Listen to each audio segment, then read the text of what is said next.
love to play soccer. Well, I love soccer. That's the best of my life.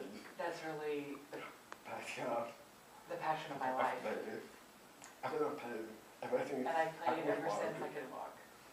And I played in elementary school, middle school, high school, college, and as a grad student now at Texas State. What more can I tell And what more can I tell you about my life? I became deaf I became deaf at the age of 8. I had mumps. I had mumps. And I got to play. And I continue to live like But at the beginning, well, at the very beginning, it was tough. The carp. It was very difficult to cope with, this a new condition in my life, a new situation. And really, it wasn't seen as anything terrible. I was bothered by other people's reaction, but, just continued on through school and went to college. And I decided to continue as a graduate student in Spanish language and literature.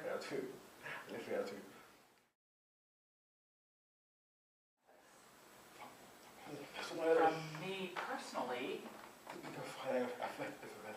the challenges that I face every day, I think it's the attitude of people themselves. People that I meet every day, their reaction to a deaf person. So they meet, and then they meet me, and then they realize that I'm deaf, and then it's quite obvious that there's going to be a communication barrier. Just because I'm deaf, I can't hear the person. But we are linguistically different as well. So we're not going to understand each other's language. And communication is possible between a hearing person and a deaf person. That's true.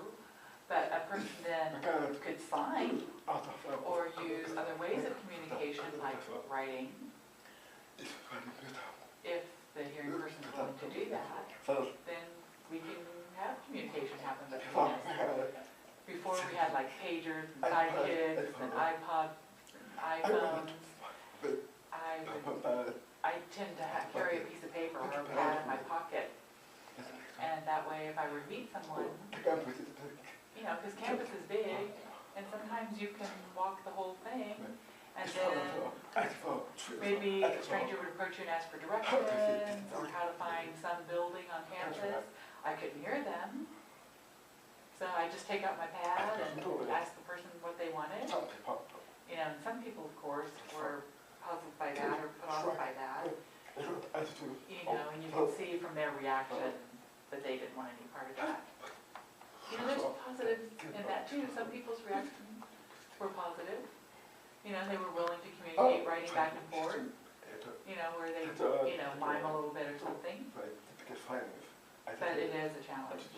But really, it's the attitude of people towards deafness. From my experience, and from what I see, it's unfortunate. People have, truthfully, medieval concepts about deafness. Very old-fashioned concepps about deafness. I would say that the average person thinks that deafness is somehow related to can't. You just can't do something. If you're deaf, it means you can't. And that's a very common misconception.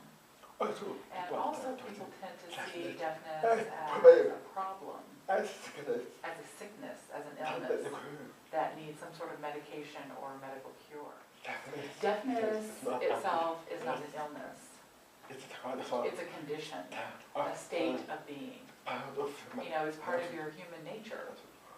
And our world is not perfect. We wish we had a perfect world. Where everyone could hear, see, be smart, do whatever. But that's part of life itself. So we have deaf people kinds of people in our lives. That's right. And really, she would see, we actually see that as part of a person, part of life. Well, I see my deafness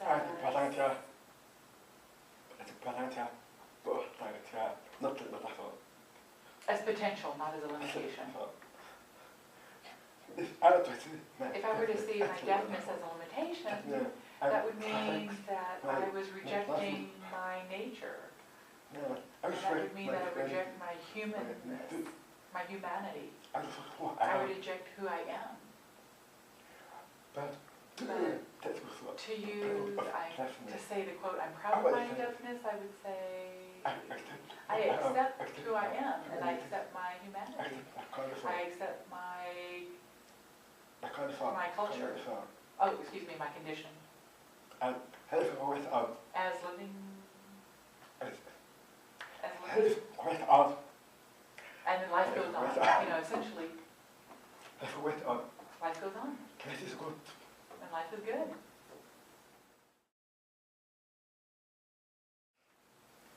And I would like to